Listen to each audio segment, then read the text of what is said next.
Hi Angie, how you doing tonight? Good. How you doing? You're live in the Bronx right now, right? I am, yeah. Live at HopeJamz in the UK. Is this your first time UK radio? It is. Thank you for the opportunity. Yeah, that's amazing to have you on because you're like the biggest name in like CHH at the moment, it seems. No, well, thank you. Thank you. Appreciate it. To God be the glory, bro. Give an introduction to who you are and for everyone that's listening, like in the UK. I'm sure in the UK most people know your name, to be honest. Like I've chatted to a few people and they already know like, oh yeah, I know Angie Rose's music. But for the people that don't know you, do you want to introduce yourself? Yeah, I mean, plain and simple, I'm just a Puerto Rican chick from the Bronx that loves Jesus and hip-hop in that order. That's it. That's the whole story, too. All right, cool. Well, that's it. I mean, that's simple as that, isn't it, really? Like you love Jesus and you love hip-hop and they go together for you, don't they? Yeah. All right, and then how long have you been doing music in general? So I kind of just came up in the culture of hip-hop. I mean, for a long time, I didn't even know that I was doing music. I kind of just did things like meeting up with friends and rapping in the stairs or, like, chilling with my brother. But starting to realize that it could be a career or whatever. It's been 2 years now. But that's what I've witnessed. I mean, I've witnessed your career go from, because I'm a fan of yours anyway, and I've witnessed your career go from when I first saw you on, like, Wado Radio. Oh, wow. Now you're, like, more or less, like, the most sought-after female MC in CHH, really, aren't you? I don't know about that, but that's crazy. I don't even know what to say. You got me speechless on the radio, dude. Yeah, well, that's the truth of it, though. Like, you've gone from, I think the thing is with you, like, you genuinely can rap. Like, you are very talented, and that shows obviously in your music. So you've gone from strength to strength, and you really have, like, you've built up your own career, which is amazing to see. So, do you have any words on that? Like, is it all thanks to God, or like, is it some of your management, or is it just, you know, what's your view on that? I think I always just say grace and hard work. You know, it's not that I sit back and wait for things to happen. I definitely do pursue opportunities. But there's been a lot of times where things have come my way that I'm like, I have no idea how this, like even us meeting and us being able to speak, I don't know how that came about. I would have to be like, you know, that's God, that's all God, and just being in the right place at the right time, you know? Yeah, I mean, that's what it is. And yeah, I think you've got fans all over. Like, I mean, every time I look at your Instagram, for those that are listening, like Angie's got Instagram that's off the hook because you're always posting, but you're always showing that, you know, you're going East Coast, West Coast, like all over America. People are trying to get you, like either, you know, for the gigs or for the venue or for the churches. Like it seems like you're high in demand. I guess definitely grateful, to say the least. I don't know, man. This is an interesting conversation. It's always weird to try to like up yourself.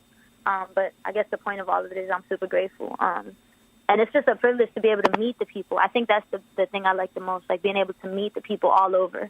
Like I've done coffee dates with fans in like Cali or in Texas and stuff. And like, I think that for me is the biggest part of it all, being able to really see their faces and being able to hear their stories, you know? Yeah. I'm chilling, man. Again, thank you for playing the music. Yeah, you know, like I was just saying to you, I was playing your tracks for a while now. Like, before I even like really knew about you, I was playing your tracks. So it's like, I actually played that one I just said to you, the Illuminate track. I played that last weekend. That's crazy, man. That is a dope track. Thank you. Appreciate that.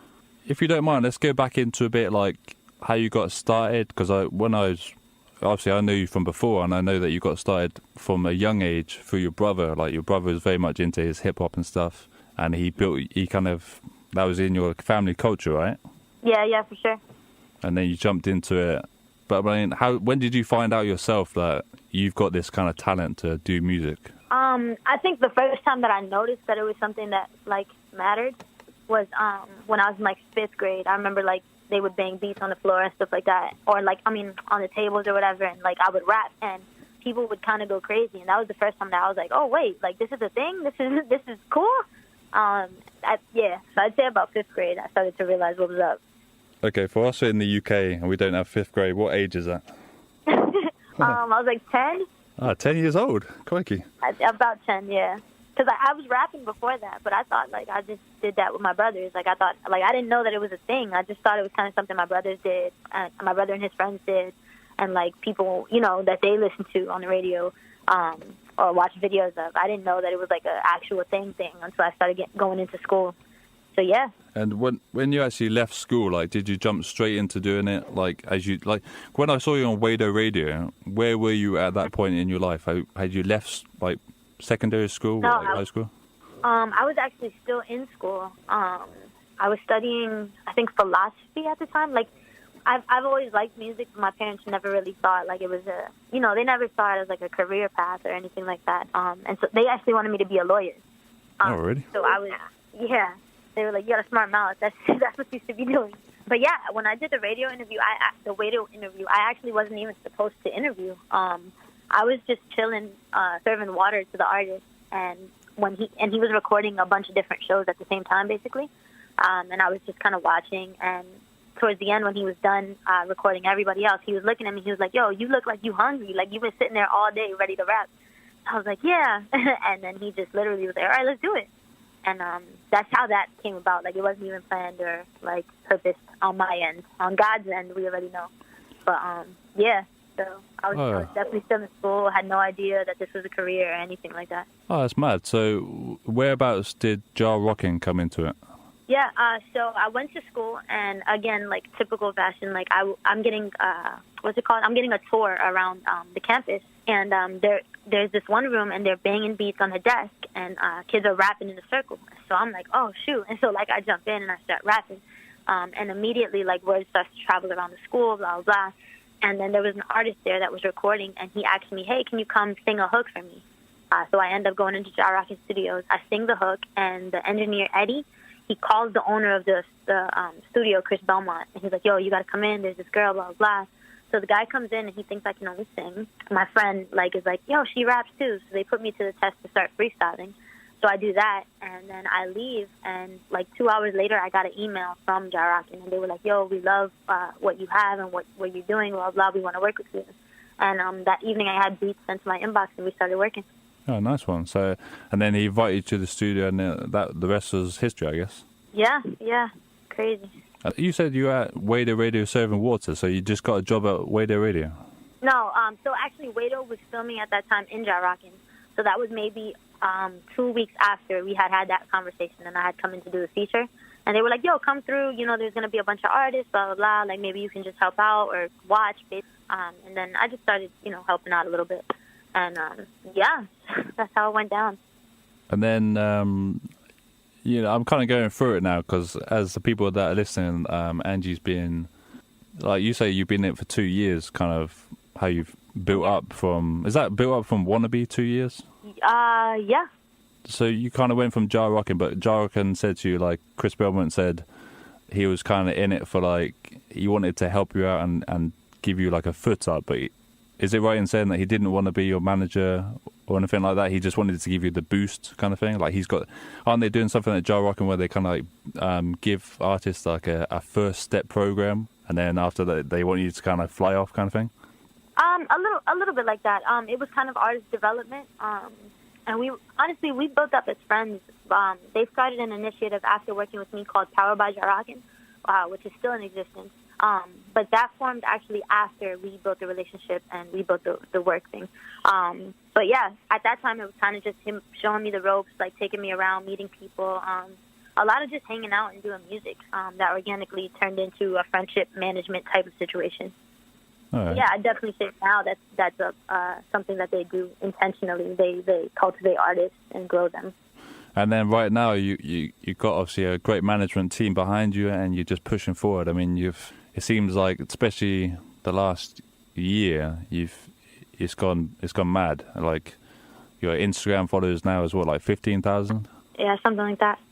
And obviously you would just sit there and say, "Oh, blessed to God" and all this, but it's like surely some of it's your hard work and a lot of it is talent, because it's kind of sad, isn't it? Like in the hip hop industry, in both the UK and in America, there's this sad kind of thing where, actually it was said on that Wado show, like females can't rap, or it's supposed that not as good as the men or something, but it's a load of rubbish, isn't it?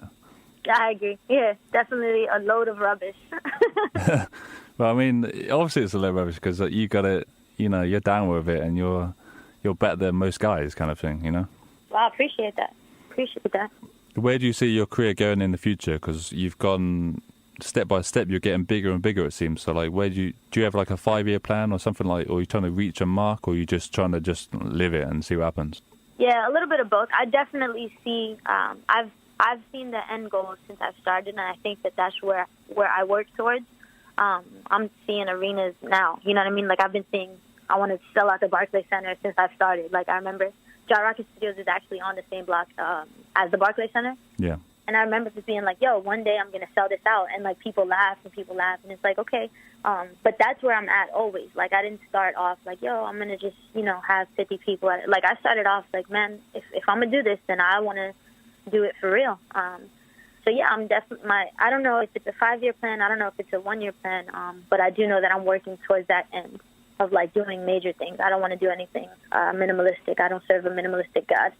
Okay. And how about in terms of like, who do you want to work with? Is there right now, if you had the choice, like anybody in reaching all different genres or anything at all, like, give me like your top 2 people that you'd want to work with. So somebody that I've enjoyed for years, and over time even more and more, I've been like a fan of their person and their music, is J. Cole. I'd love to just sit in the studio with Cole and like just talk and then work through music. Just the way his mind works and the things that I see him doing in different communities. Yeah. That's definitely something I want to be a part of. Artistically, man, there's a ton of people. I actually really like Ed Sheeran, oddly enough. I would love to sit and see what that would look like. That's crazy. Actually, that's funny. Really funny you say that, because I recently got into Ed Sheeran, and I got his X album, and I've just been playing it. Man. I've been playing that back and forward. So yeah, he's definitely talented. And I like people that organically do their stuff, which is why I'm a big fan of Cole, because you can tell it's organically him, and you can see that a lot with Ed Sheeran as well. Yeah, well, see what happens. Let's pray about that and have Angie Rose and Ed Sheeran mix up. Yo, it's lit. That'd be pretty. Because you know what? Yeah, you know what? With Ed Sheeran, he can actually. He's really good at freestyling, like on his guitar. Yeah, he can actually rap. Yeah, he can rap too, and I actually seen a video with him. There's a UK grime star called Devlin, and I seen a YouTube video where they're backstage of one of their gigs because they did some tracks together, and they're kind of going like bar for bar, and it's like you've got and you got Ed Sheeran on his guitar going bar for bar, and then it swaps over, and Devlin's doing it like with his over here in the UK we have grime music, which is like a faster kind of hip hop, and they're just going bar for bar. It's amazing. Nah, that's dope. I would love. That's on YouTube, you said? Yeah. I'm definitely gonna check that out. Sounds awesome. All right, what do you say we get into the last 2 tracks? I've got Unstoppable, and I've got your new one, For the Love. Do you want to go ahead and introduce them? Sure. What's good? HopeJamz, it's your girl Angie Rose, and you're rocking with HopeJamz. You're about to hear Unstoppable and For the Love. Keep it locked.